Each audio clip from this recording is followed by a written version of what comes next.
Mình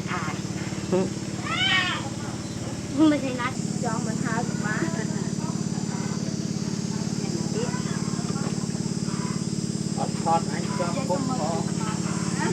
Ai đâm lo hồi này. Đâm cho lọt luôn ai mà.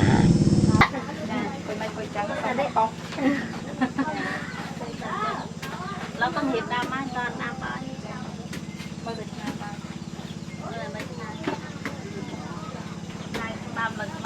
Mình ăn thôi tròn này hay con mình sau rồi đây bà hạt ấy có bá của bộ đó mua chừng nón còn vô thang càng nghe được bọc khăn này chỉ kén vai càng nghe xẻ xẻ nông tiền ấy ăn càng nghe xẻ lên càng nghe xẻ chơi năng khẩu mốc to dân của bà mấy cái tàu vợ ăn miền đây con hồng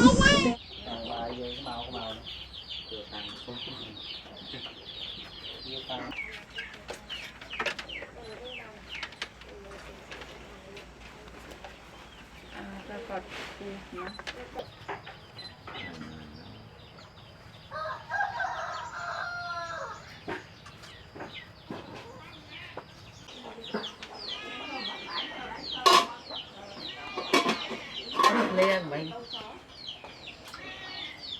bài cho mặc lùm hoa bài của bà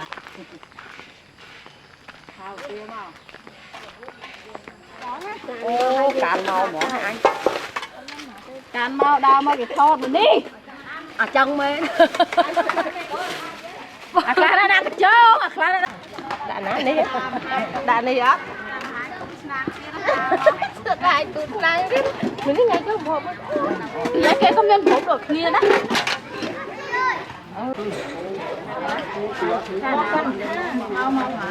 con mà đó còn tay cho cái hộp chứ không còn ai mấy khơi khỏi đi mà ôn cái khăn kẹt tay chứ luôn đang là bên đó băng lại cái kẹt tay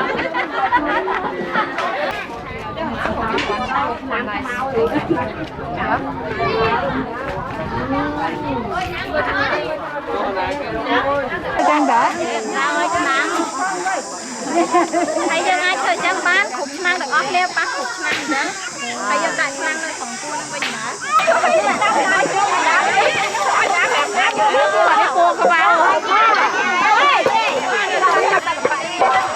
tôi là bác đó là phải chưa bao đó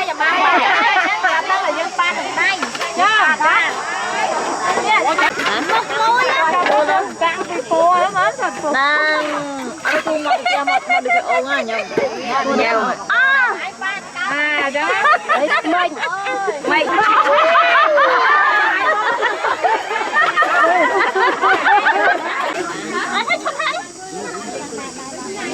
thôi nhé phải tay về nữa thôi chụp nhà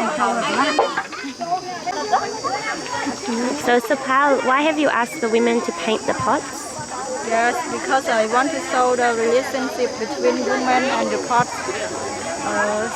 Since she is very young, like 6 years old, she start to use the pot to make food every day until she very old. And 3 times per day that they touch the pot to make food or more than. So she's very close to the pot.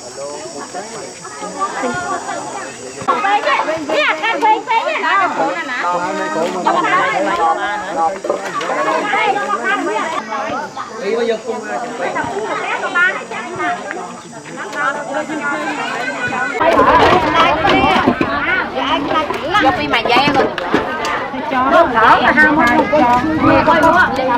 chị phai thì hộp lao chanh thôi nè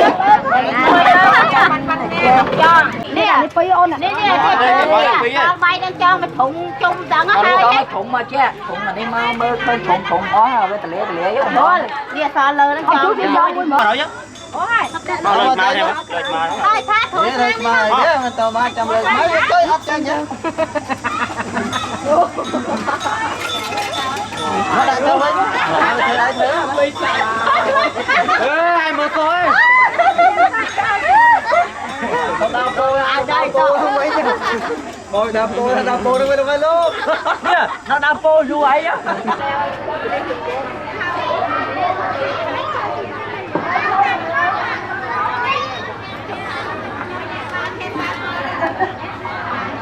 mua tục cho nên thì tôm của ốc chơi rồi